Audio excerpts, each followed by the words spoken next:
Kali ini kita akan membuka hard disk dari HP All-in-One. Pertama-tama kita buka dulu kaki. Kaki ini ada 4 baut yang harus kita buka di sini, ya.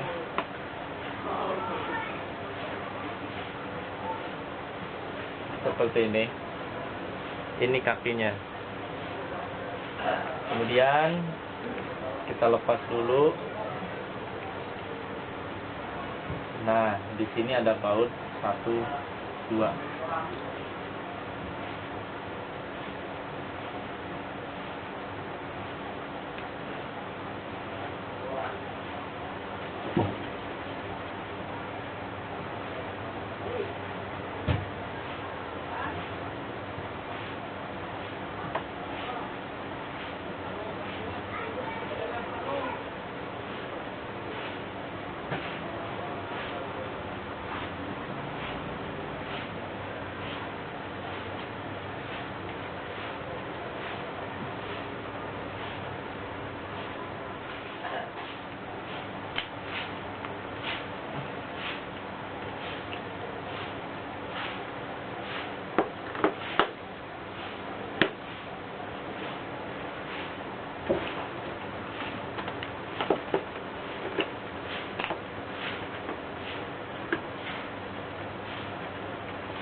Dan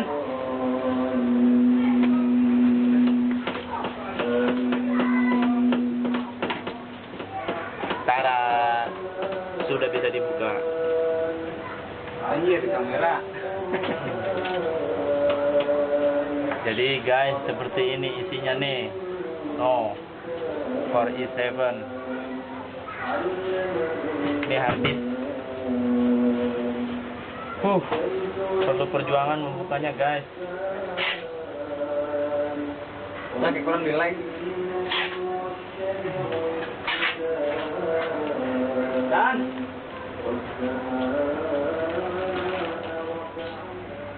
Ini dia harddisknya. Kemudian ini cooling fan prosesor. Ini motherboard.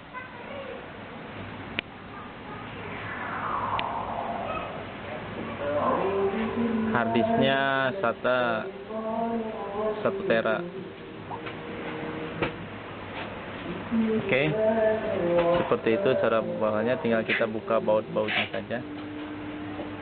Terima kasih telah menonton. Jangan lupa subscribe ya, supaya channel ini bisa memberikan video-video yang bermanfaat bagi Anda semua. Terima kasih.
يتنازعون بينهم أمرهم فقالوا ابنوا عليهم بنيانا ربهم أعلم بهم قال الذين ظلموا على أمرهم لنتخذن عليهم مسجدا فيقولون ثلاثة رابعهم كلبهم ويقولون خمسة سادسهم كلبهم ويقولون خمسة سادسهم كلبهم رجما بالغيب ويقولون سبعة وثامنهم كلبهم وربي أعلم بعزتهم ما يعلمهم إلا قليل فلا تنافسهم